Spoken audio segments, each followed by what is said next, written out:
اور یہ کام کس نے کیا. تو اس شعر میں خوبصورتی یہ بھی ہے کہ محبوب یہ کہتا ہے بھائی یہ کام کس کا تھا، یعنی یہ قتل تو میں نے کرنا تھا لیکن یہ قتل کسی نے اور نے کر دیا، اور قتل کیا بھی اسی نے ہے اور جان بوجھ کے انجان بننے کی کوشش کر رہا ہے. اس میں ایک صنعت ہوتی ہے، صنعت تجائل عارفانہ، اس میں جان بوجھ کر جو ہے انجان بنا جاتا ہے. تو اس کا بھی آپ ذکر کر سکتے ہیں. اگر ایسے دیکھیے کہ وفا کریں گے نبھائیں گے بات مانیں گے، تمہیں بھی یاد ہے کچھ یہ کلام کس کا تھا. کلام ہوا کچھ کہنا، کوئی بات کہنی، کوئی شاعری کرنی، یہ سب کلام کے زمرے میں آتا ہے. آپ پہلے مصرے میں دیکھیے کہ جب کسی میں محبت ہو جائے، ہم یوں کہہ سکتے ہیں، تو ہر کوئی یہ کہتا ہے کہ ہم وعدہ نبھائیں گے، ہم کبھی آپ کو چھوڑیں گے نہیں زندگی بھر. تو شاعر اسی طرح اشارہ کر رہا ہے کہ وفا کریں گے نبھائیں گے بات مانیں گے. کہ آپ کہہ رہے تھے، کبھی آپ نے کہا تھا کہ ہم آپ کے ساتھ وفا کریں گے، کبھی بھی بے وفائی نہیں کریں گے، ہر رشتہ نبھائیں گے، آپ کی ہر بات مانیں گے. لیکن اب تو آپ ایسا نہیں کرتے، کیونکہ دوسرے مصرے میں استفامیہ ہے. تشریح کرتے وقت اس چیز کا دھیان رکھیے گا. استفامیہ کو، جس کو آپ انگلش میں انٹروگیٹو سینٹینس کہتے ہیں، کس کا تھا. اور شاید پوچھ رہا ہے کہ تمہیں بھی یاد ہے، پہلے تو آپ بڑی بڑی باتیں کرتے تھے لیکن اب شاید نے یہ حسن پیدا کیا ہے کہ اب اتنی بات یاد بھی ہے کہ کبھی آپ نے یہ باتیں مجھے کہی تھی، یہ کلام کبھی آپ نے مجھ سے کس نے کیا تھا، یعنی آپ نے ایسے ہی الفاظ مجھ سے کیے تھے. اور لفظ کس نے بھی اس میں بڑی دلچسپی پیدا کی ہے. یہ جو ردیف ہے وہ بڑی کمال کی نبی ہے. تو یہ شاعری کا حسن ہوتا ہے کہ شاعر ردیف کو کتنے اچھے طریقے سے نبھائے. ہر شاعر کوشش کرتا ہے کہ قافیہ اچھا نبھے، اور قافیہ شاعر اچھا نبھاتے ہیں تبھی شاعر کہلاتے ہیں. لیکن بڑا شاعر بننے کے لیے میں یہ کہوں گا کہ ردیف نبھانی جو ہے وہ ایک کمال فن ہے. اگلا شعر دیکھیے کہ رہا نہ دل میں وہ بے درد اور درد رہا، مقیم کون ہوا ہے مقام کس کا تھا. رہا نہ دل میں وہ بے درد، وہ بے درد یعنی وہ میرا محبوب بے درد جس کو میرا درد نہیں ہے، اور وہ میرے دل میں نہیں رہا، اور اب میرے دل میں صرف درد باقی رہ گیا ہے. اور دوسرے مصرے میں کہتے ہیں مقیم کون ہوا ہے، یعنی مقیم ہوتا ہے رہنے والا، جو مکان میں رہتا ہے، کہ جو قیام کرتا ہے وہاں پر. کہ مقیم کون ہوا یعنی میرے دل میں مقیم کون ہوا. تو اوپر والے مصرے میں ظاہر کیا ہے کہ درد میرے دل میں اب ہے، کہ اب میرے دل میں درد ہے. اور یہ مقام کس کا تھا، یہ مقام تو میرے محبوب کا تھا، جس کو شاعر نے اوپر والے مصرے میں، مصرع اول میں بے درد کہا ہے. کہ وہ بے درد تو میرے دل میں نہیں رہا، وہ بے درد تو میرے دل سے نکل گیا اور میرے دل میں صرف درد چھوڑ گیا. اور میرے دل میں میرے محبوب کو ہونا چاہیے تھا، جو نہیں رہا، اور اب صرف میرے دل میں ایک درد ہے. اگلا شعر دیکھیے کہ نہ پوچھ گچھ تھی کسی کی وہاں، نہ آؤ بھگت، تمہاری بزم میں کل اہتمام کس کا تھا. اب دیکھیے اس میں بالکل ایک نازک معاملہ، روزمرہ زندگی میں اگر ہم دیکھیں تو یہ چیزیں ہوتی رہتی ہیں. کہ شاعر کہتا ہے آؤ بھگت ہوا کسی کا ویلکم کرنا، کسی کو خوش آمدید کہنا، پوچھ گچھ کے اس کو اچھے طریقے سے پوچھ تچھ کرنا. کہ اگر کسی نے کوئی محفل، کوئی انجمن، کوئی فنکشن کوئی کر رہا ہے، تو جو مہمانان وہاں پر آتے ہیں تو ان کو پوچھ ہوتی ہے، ان کو آؤ بھگت کی جاتی ہے، ان کو بٹھایا جاتا ہے، ان کی جو ہے مہمانداری کی جاتی ہے. تو لیکن یہاں پر شاعر کو یہ شک ہے کہ آپ نے جو محفل سجائی، جو انجمن سجائی، وہاں پر کوئی پوچھ گچھ کسی کی نہیں تھی، کسی آنے والے مہمان کی طرف دھیان نہیں تھا، کسی کی آؤ بھگت نہیں تھی. اب شاید دوسرے مصرے میں پھر سوال پوچھتا ہے کہ تمہاری بزم میں کل اہتمام کس کا تھا، کہ یہ کس کے لیے آپ نے اہتمام کیا ہوا تھا. لگتا ہے شاعر کو کہ کسی خاص بندے کے لیے اہتمام تھا، اور اس شخص کے ساتھ آؤ بھگت بھی ہوئی ہوگی، اس کی پوچھ گچھ بھی ہوئی ہوگی، تو باقیوں کو وہاں پہنچنے والا کوئی بھی نہیں تھا. اگلا شعر دیکھیے جی کہ تمام بزم جسے سن کے رہ گئی مشتاق، کہو وہ تذکرہ ناتمام کس کا تھا. ناتمام یعنی کل، جس پہ ختم ہو جائے سب کچھ، اس کے بعد کچھ نہ ہو. مشتاق یعنی عاشق بن گئی، پہلے مصرے میں آیا ہے. بزم بولتے ہیں محفل کو. کہ شاعر کہتا ہے تمام بزم جس سے سن کے رہ گئی مشتاق، کہ وہ تمام بزم نے جو بات سنی اور اس کے بعد سن کے وہ مشتاق رہ گئے، انہیں عشق ہو گیا اور ان کی چاہت بڑھ گئی کہ بھائی ہم بھی سنیں کہ یہ کس کے حوالے سے ذکر کیا جا رہا ہے۔ اور دوسرے مصرے میں پھر استفہامیہ ہے، جب بھی اس غزل کا شعر کہیں پر آ جائے تو یہ آپ ذکر کریں گے کہ استفہامیہ ہے، اور شاعری میں جب شاعر استفہام پیدا کرتا ہے، جب سوال پوچھنے کا ماحول بناتا ہے، تو وہ شاعری کا حسن کہلاتا ہے۔ کہو وہ تذکرہ ناتمام کس کا تھا؟ اب شاعر محبوب سے پوچھ رہا ہے کہ بتاؤ کہ وہ تذکرہ یعنی وہ ذکر جو تھا، وہ جس کے بعد کوئی ذکر اور ہو ہی نہیں سکتا، وہ آپ کس کے لیے کر رہے تھے؟ ہمارے خط کے تو پرزے کیے پڑا بھی نہیں، سنا جو تو نے بادل وہ پیام کس کا تھا؟ پیام ہوتا ہے پیغام، کوئی سندیشہ، کوئی میسج، اس وقت خطوط میں ہوتا تھا۔ بادل یعنی بالکل بے دل، سنا جو تو نے بے دل، کہ تو نے بے دل ہو کے بات سنی، مطلب اس کو تو آپ نے دل لگا کے نہیں سنی۔ اب کیا تھا کہ خط لے کے عاشق کا معشوق کے پاس کوئی پہنچا، تو اس نے خط کے پرزے پرزے کر دیے، پھاڑ دیا، اور بالکل نہیں پڑھا۔ تو یہاں پر عاشق یہ کہنا چاہتا ہے کہ سنا جو تو نے بے دل وہ پیام کس کا تھا، کہ جو تو نے بالکل بے دل ہو کے پیام سنا، وہ تم جانتے ہو کہ وہ پیام کس کا تھا، وہ آپ کے ایک سچے عاشق کا تھا، وہ ایک ایماندار عاشق کا تھا، اور بڑے دل کے درد سے آپ کو پیام بھیجا تھا، لیکن آپ نے نہیں سنا۔ اٹھائی کیوں نہ قیامت عدو کے کوچے میں، لحاظ لحاظ آپ کو وقت حرام کس کا تھا؟ وقت حرام، حرام بولتے ہیں چال کو، چلنے کے وقت، کہ آپ نے عدو بولتے ہیں دشمن کو، کہ اٹھائی کیوں نہ قیامت عدو کے کوچے میں، لحاظ آپ کو وقت حرام کس کا تھا؟ کہ عدو کے کوچے میں، دشمن کے کوچے میں آپ نے قیامت کیوں نہیں اٹھائی؟ قیامت کیوں نہیں اٹھائی سے مطلب شور برپا کیوں نہیں کیا، کوئی ایسا فساد کیوں نہیں کیا؟ اور یہاں پر بھی ایک نیا پہلو نکال لیا ہے کہ شاید محبوب خاموش ہو کے وہاں سے نکل گیا، اور عاشق کو یہ خدشہ تھا کہ یہ شور کرے گا، کچھ ہنگامہ برپا کرے گا، قیامت کرے گا۔ تو شاعر نے یہ پوچھ لیا کہ بتاؤ کہ اس وقت جب وہاں سے آپ گئے، وہاں سے آپ چل کے جا رہے تھے، تو اس وقت آپ کو کس کا لحاظ آ گیا تھا؟ یہ ہے جی۔ گزر گیا وہ زمانہ کہوں تو کس سے کہوں، خیال دل کو میری صبح و شام کس کا تھا؟ اب کبھی کبھی یہ بھی ہوتا ہے کہ انسان جب کسی سے محبت کرتا ہے، کسی کو چاہتا ہے، تو اس کا خیال صبح و شام انسان کے دل و ذہن میں رہتا ہے۔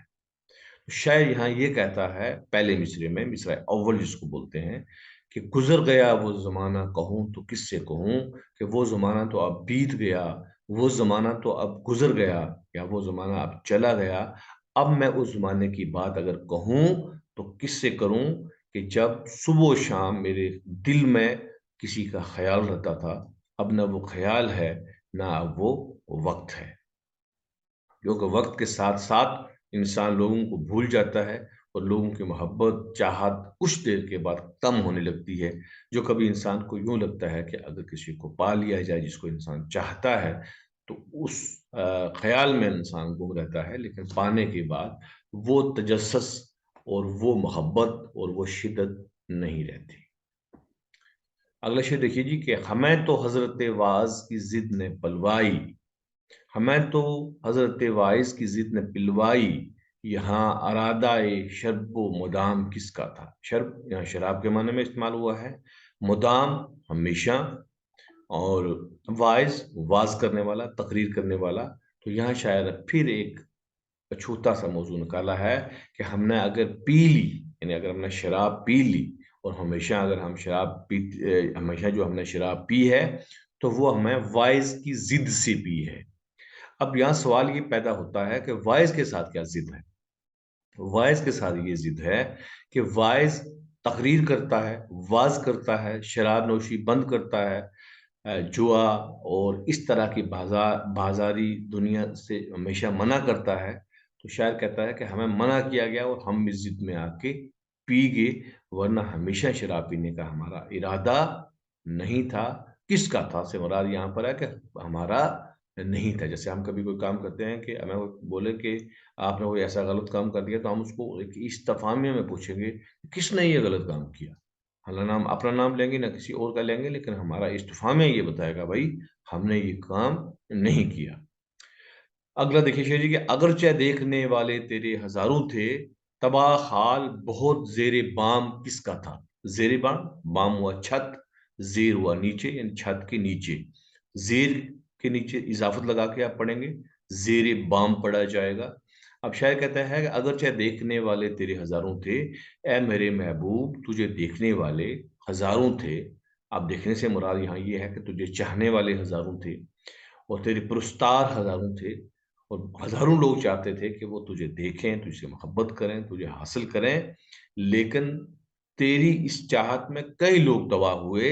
لیکن تم نے ایک بات دیکھی کہ چھت کے نیچے جو دنیا رہ رہی ہے ان میں سب سے تباہ حال تیری عشق میں، تیری چاہت میں کس کا تھا؟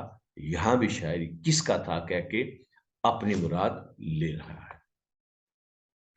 یا ہم یہ بھی کہہ سکتے ہیں کس کا تھا سے مراد ہے کہ تو جانتا ہے کہ وہ کون تھا جو سب سے زیادہ تباہ حال تھا، تجھے تو پتہ ہی نہیں ہے، تو یہ کہتا ہے کہ شاید سب تیرے پہ مر رہے تھے۔ نہیں، سب ایسا نہیں کر رہے تھے، کوئی خاص تھا جو ایسا کر رہا تھا۔ اگلا شعر دیکھیے، وہ کون تھا کہ تمہیں جس نے بے وفا جانا، خیال خام یہ سودائے خام کس کا تھا؟ کہ شاعر کہتا ہے بھئی کوئی تھا کہ جو تجھے بے وفا سمجھتا تھا، اور کون تھا؟ یہاں بھی سوال پیدا کیا ہے کہ پہلے مصرے میں کہ وہ کون تھا جس نے تمہیں بے وفا جانا، خیال خام، خیال خام یعنی خالی خیال، خام ہوتا ہے خالی، خیال خام یہ سودائے خام، سودائے خام کہ یہ خالی سودا، یہ خالی سوچ کس کی تھی کہ جو تمہیں بے وفا سمجھتے تھے؟ حقیقت میں یہاں شاعر تھوڑا سا معشوق کی طرفداری کرتا نظر آتا ہے کہ حقیقت میں تو بے وفا نہیں تھا، تجھے ایسے ہی کسی نے بے وفا سمجھ لیا، تمہیں چاہنے والی دنیا تھی۔ اب تجھے دنیا چاہنے والی تھی تو ہر کسی کو تو نہیں چاہ سکتا، تیری تو اپنی مجبوری تھی، تو یہ کسی کا خام خیال تھا جس نے تجھے بے وفا سمجھ لیا۔ اگلا شعر دیکھیے، انہی صفات سے ہوتا ہے آدمی مشہور، جو لطف عام وہ کرتے یہ نام کس کا تھا؟ کہ انہی صفات سے، صفات جو انسان کی صفات ہوتی ہیں، اس کی خصوصیات ہوتی ہیں، شاید کہتا ہے کہ انہی خاص صفات کی وجہ سے انسان دنیا میں مشہور ہو جاتا ہے اور اس کا نام زندہ رہ جاتا ہے۔